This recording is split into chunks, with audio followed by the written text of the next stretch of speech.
Oh, hello, and welcome to Anxiety Hacks, where we explore practical strategies, expert insights, and personal stories to help you conquer anxiety and find relief.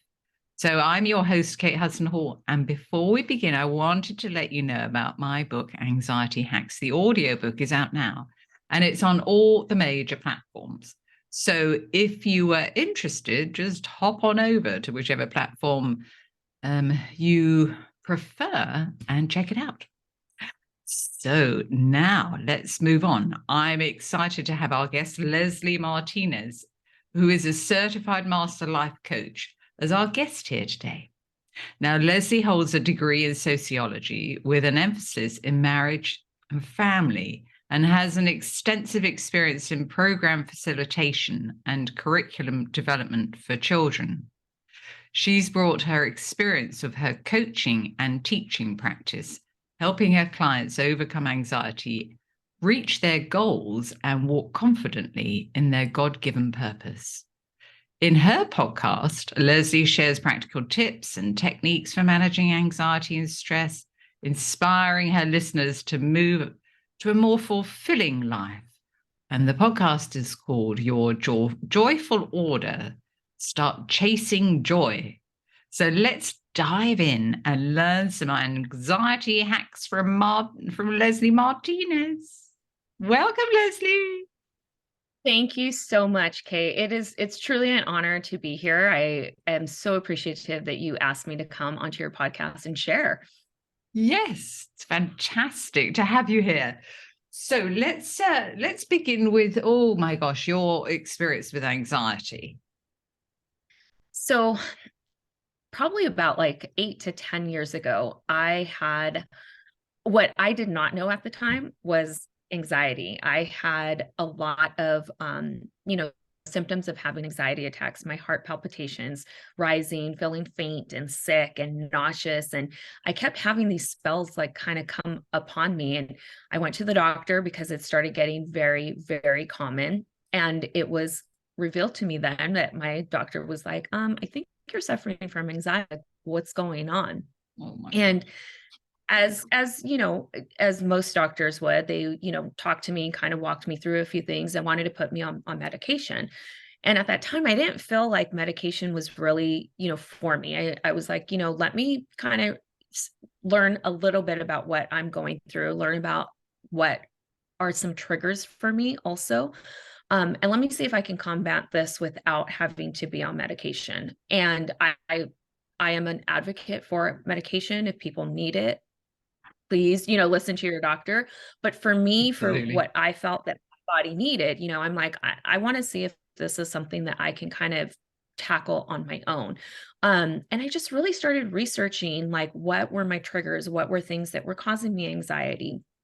Therapy was a huge, huge eye opener for me in what were some of the causes of me um, dealing with anxiety. And a lot of it had to do with childhood trauma, lack of control. When I was a young child, I had no control over the situation in my home. I grew up in a very kind of abusive lifestyle where my father was emotionally, physically, and mentally abusive. So I had no control over emotions or any of that. So that growing up into my adulthood kind of carried over, where control was a huge issue for me. And that's one of the major triggers for me, is that when I lost control of things, I Right. would start to Right. have anxiety. I had two young kids at the time, so there was a lot of new things that were happening. I worked full time in a very demanding job as well. So working 50 hours a week, 6 days a week, having two young kids at home, a husband, and trying to manage it all, I was suffering from anxiety a lot.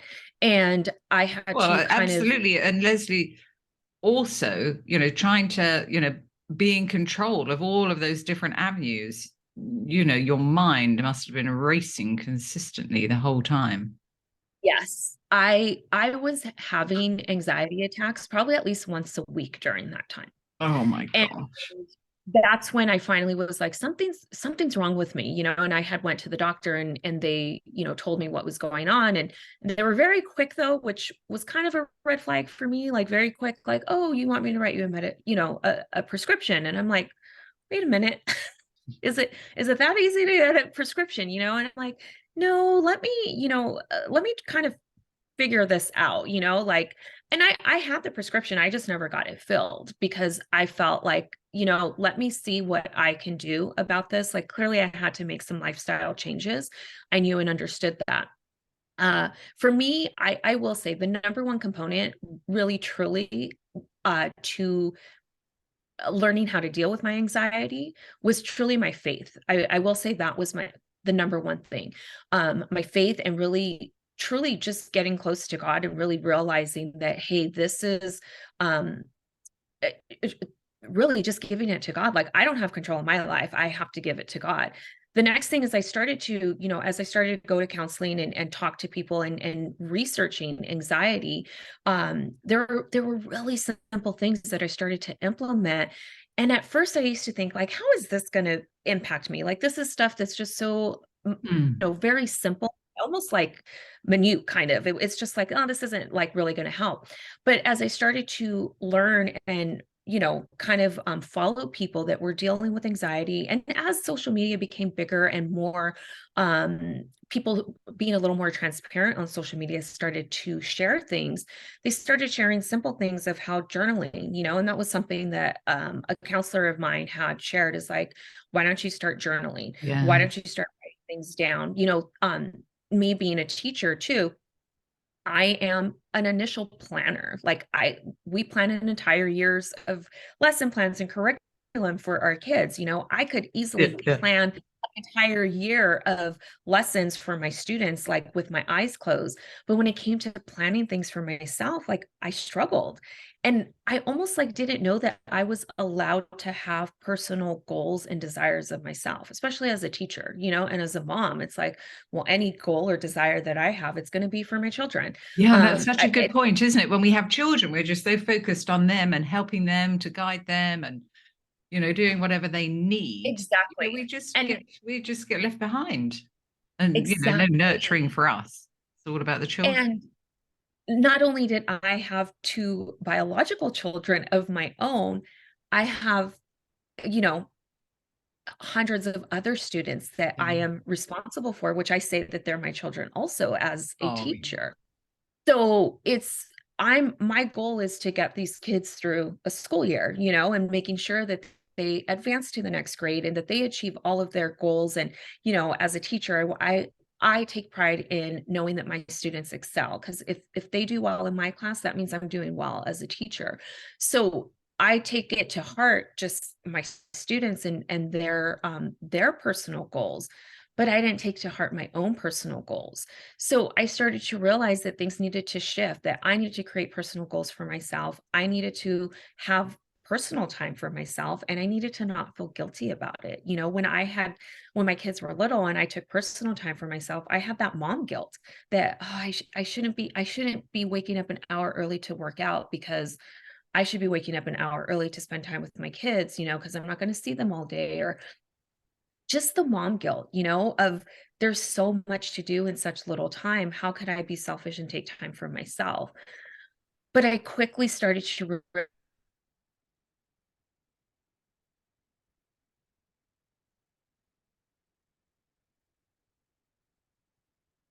real okay. I Yes. started to realize how that didn't work. So I winded up making it a point to little by little start implementing things to do for myself. I first started with creating a morning routine where I started journaling things out. So I have a whole morning routine where I journal, I read a devotion, I do some Bible study, and I actually Oh, read a book, a personal growth book. oh, like And the miracle morning. my miracle morning, yes, Oh, we love I the give miracle myself, morning. Like yes, I give Hal myself, Elrod. yeah, I personally, Kate, I have not actually read the book. I've heard so Oh, much dear. about it. I have not read it yet. I just that's something that I learned, from other people. And that was something that a counselor of mine had suggested, is that I just start journaling. Yeah. And I felt it be Uh, best that I did it in the morning. Oh, I And see. I see. So, yeah. So, for listeners, so Hal Elrod wrote a book. I don't know when he wrote it. It's called The Miracle Morning. And basically, it's a fantastic book. And he's sort of stemmed on from there, and it's become a company. But in the book, he has these steps. So he says, get up an hour earlier, maybe, whatever works for you. And then in that 1 hour, you'll do maybe 10, 15 minutes of things that would help you um, Hmm. Nurture you, but also maybe progress in your day. So, like you say, Leslie, so, 10, 15 minutes praying, it could be 10, 15 minutes exercise, it could be 10, 15 minutes journaling, or just 10 minutes.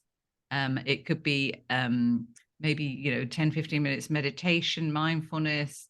And so you can sort of like chop and change and just incorporate what works for you within that hour. And then after that, it'll be the time that you normally get up, and then you're like, oh my gosh, I've already achieved all of these fantastic things. And now my day hasn't even started.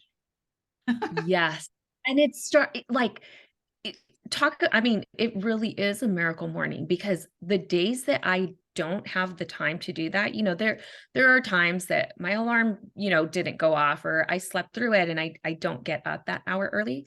I feel it the rest of the day. Like now, that miracle morning for me is like water for my soul. Like I need it. And if I go a day without having any component of it, there's a different mix of how I do my mornings. Some mornings I do have the time to really do a deep Bible devotion. Other mornings I don't. Other mornings I might just write my gratitude devotion. Some mornings I do a full cardio workout. Other mornings I just do like 10 minutes of yoga. But I always implement something in the morning where it's just, I'm focusing on personal and spiritual growth for myself. And the days that I don't do it, I kid you not, those are some of my worst days. I will go back and look and say, what did I not do? What did I miss this morning? And it will always be that I did not have that time in the Really? morning. Yeah, those are also the times when I am the most chaotic throughout the day too, because part of my morning is what I do is I kind of review my plans and my goals for the day. So I always pick 3 priorities for the day that have to happen, regardless of how my day goes by. I always pick 3 priorities for that day, that these are the first 3 things that I have to make sure I focus on and I get done. And then the rest of the day for me is like easy. And that has been one of the huge things that has really helped me in being organized. That morning time, that journal time. Exercise is huge too. Like during the time when I was really dealing with a lot of anxiety attacks, I was not exercising because, again, going back to that mom guilt, like I don't have an hour to go to the gym because, I felt guilty about it. That those hormones that got released when you are active, when you are exercising, when you're getting out there, when you're getting that cardio, all of those hormones actually suppress anxiety. And I learned that, as I, of course, I started researching about anxiety, and as a life coach, studying different techniques and how things impact the brain also. And I learned of, all of these different hormones that are activated when you are under stress, when you are having anxiety, and then the hormones that are released when you're exercising, when you're at peace, when you're calm, and they offset each other, which is crazy to think. So I learned, I found a love for hiking. That is another means of how I'm able to solve my anxiety. I go out and I hike.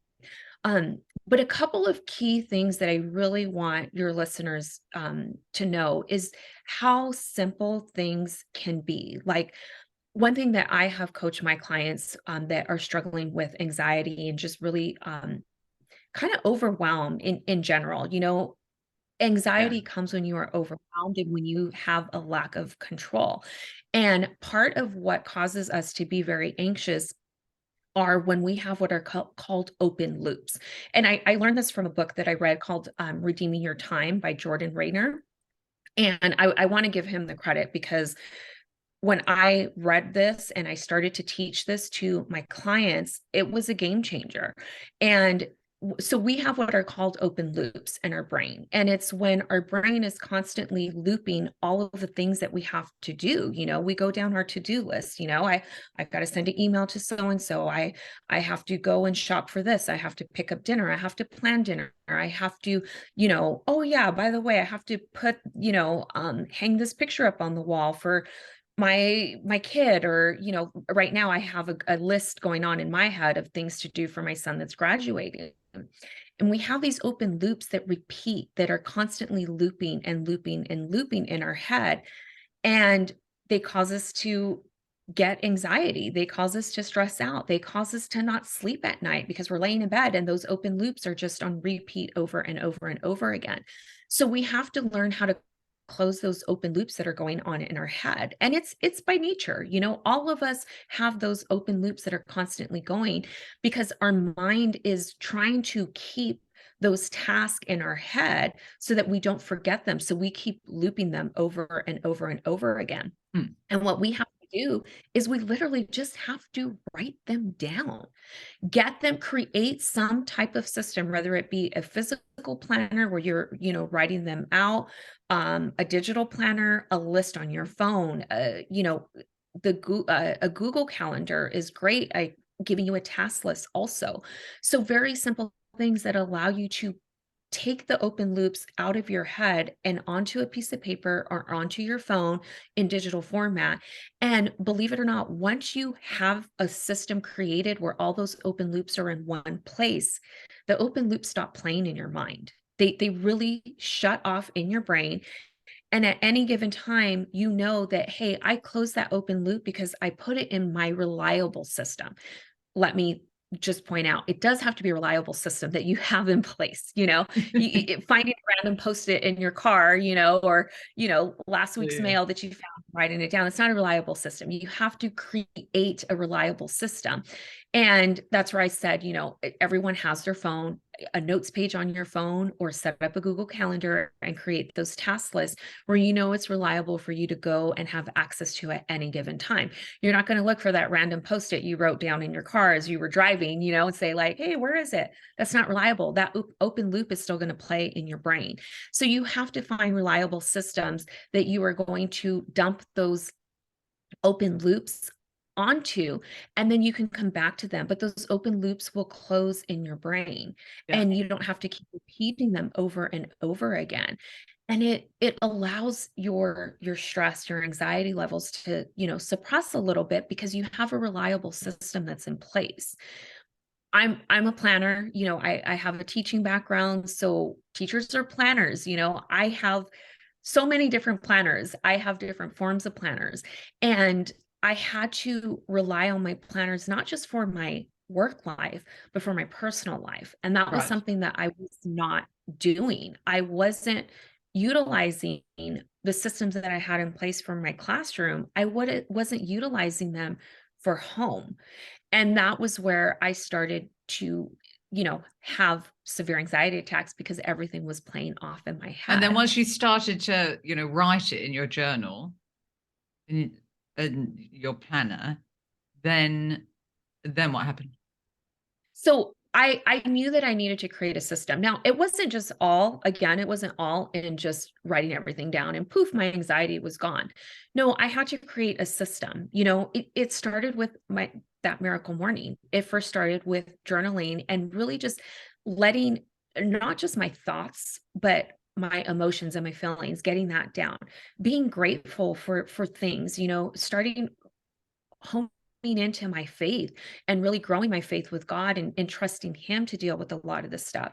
And then putting systems in place for my home life and my work life.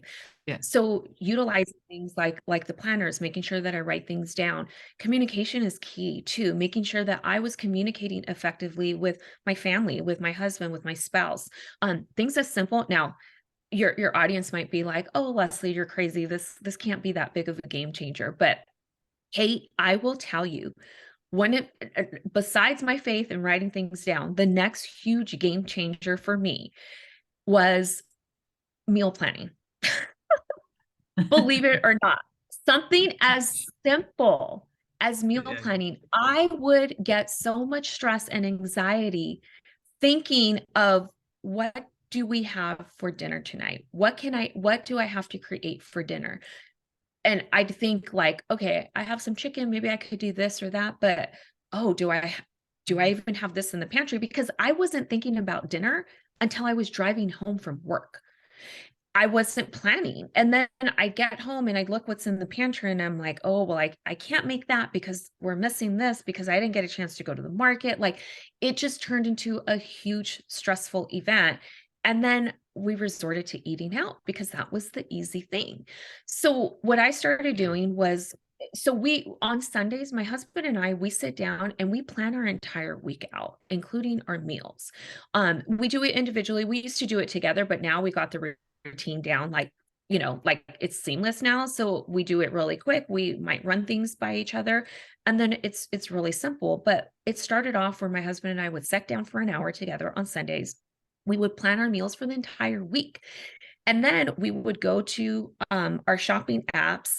For us here in the US, we have like curbside pickup where we can order online and then we can go and do curbside grocery stores at our markets. So after we planned our meals, I would go to the pantry and the fridge and make a list of the items that we needed to complete those meals for the week. And then I put in my order online. That Sunday, later that evening, we go and pick it up. We stock our pantry and our fridge, and we're good to go for the whole week. I think that's a And really good point, Leslie, because because we just, something simple like that we just sort of override. We don't even think about it. But that puts so it much is. pressure on ourselves. So, but Leslie, going back to the journals, so now you are creating your own journal. Is that I right? am creating my own Oh, journal. tell us Yes. about your journal. There Yes, so there are some components in which I basically use a blank journal. Like I just have a lined journal that I write my own, gratitude in every day. But I was inspired by a journal that I had got previously that is no longer sold. That it was like a gratitude journal plus a goals journal. I added my component in there where I do a prayer in there also. So I could not find a journal that was laid out in the way of how I do my journaling in the morning. So every day I write 5 things that I'm grateful for that morning. And then I write out 10 goals and dreams that I have. 5 of them, of those 10, 5 of them are goals that I am actually physically working on for this current year. And then the other 5 are kind of dream goals that I have, goals that, Nice, I have that nice. I know Yes. later on. And then I have a part where I do a very short and sweet prayer for the day that of something that I want to be focused on for that day and just praying on for that day. So I created a journal that has those 3 components in it. And those will be, it'll be launching soon on Amazon. I'm actually Oh, in the right. midst. We were just talking about it. Yeah. We are close to hopefully getting that launched on Amazon soon. And I do have some journals that I sell on my website also that are help you to plan.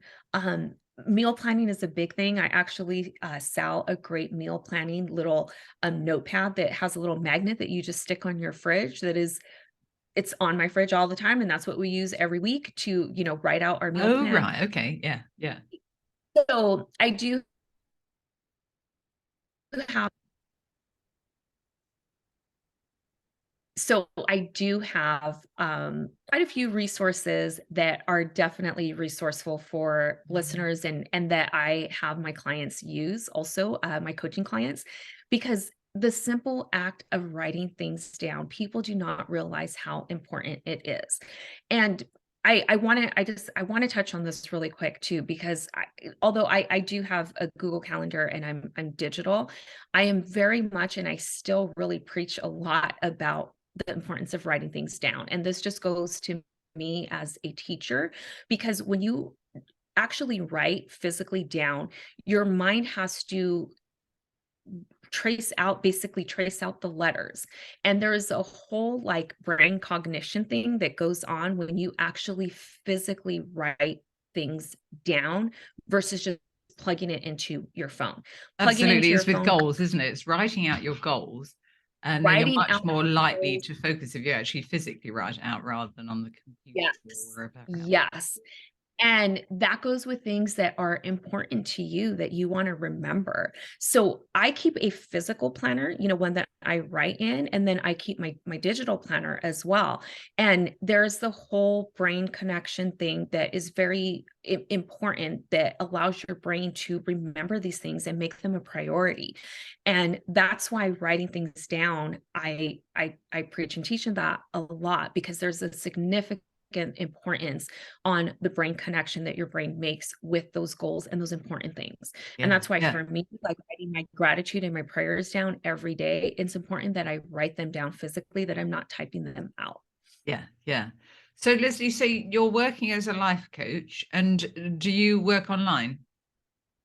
Yes, yes. I offer online coaching. I am just starting to offer in person too. I haven't had a client yet in person.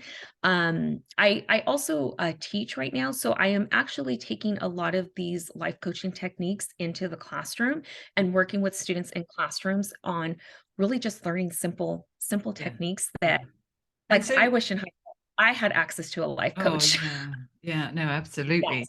And so Yeah. how can people get in contact with you? So if you're working online and people wanted to, find out more about you, so how could they do that? Yes. What's your website? Uh, you can email me.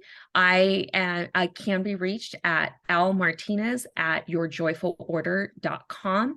I do have a website also, yourjoyfulorder.com. You can follow me. I'm very active on Instagram. Your Joyful Order Style is my Handle. username on Instagram.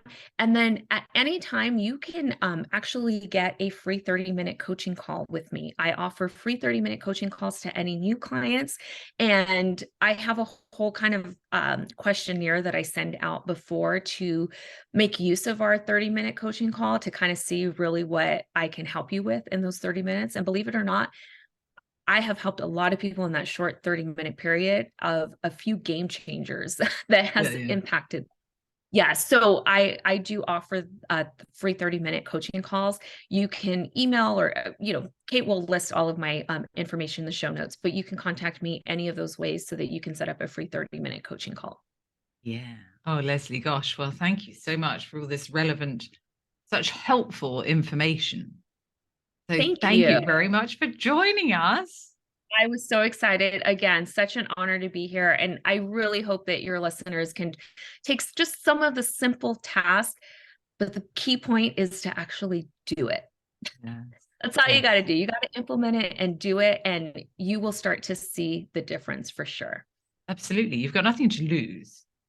So Exactly. just do it. Exactly. Yes. Yeah. Oh, well, thank you so much, Leslie. And thank you to all the listeners. Thank you. And make sure before you go to subscribe to podcasts on Apple iTunes or wherever you listen. And thank you so much for listening. And I look forward to speaking with you in the next episode.